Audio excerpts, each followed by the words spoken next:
সন্ধ্যাবেলা আমি আর মা গেছিলাম মা বিন্ধ্যবাসিনী পুজোর মণ্ডপে, যেখানে আমি আর মা ঠাকুরের ভোগ প্রসাদ পাওয়ার জন্য লাইনে দাঁড়িয়েছিলাম। আমি আর মা এখানে দাঁড়িয়েছিলাম এবং যাতে লাইনটা অনেকটা বড় ছিল আর ভোগ প্রসাদ যাতে তাড়াতাড়ি পেয়েও যায় সেটাও ভাবছিলাম। কিন্তু অনেকটা বড় থাকার জন্য আমাদের অনেকটা সময়ও দিতে হয়।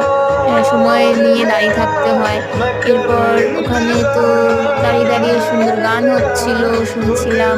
তারপর আমরা ভোগ প্রসাদটা নিয়ে আমরা বাইরের দিকে এসে ভোগ প্রসাদটা খাই এবং তারপরে মেলায় দেখো মা বিন্ধ্যবাসিনী পুজোর মেলাতে আমরা সন্ধেবেলায় চলে এসেছি মায়ের মণ্ডপে। আমি আর মা এসেছি আজকে।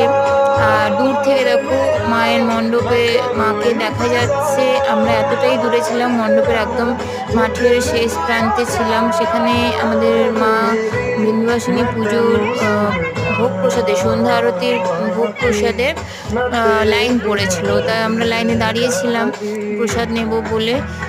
মা দাঁড়িয়ে আছে, আমিও লাইনে আছি, লাইন থেকেই দাঁড়িয়ে ভিডিও করছি। আরও দেখো আমাদের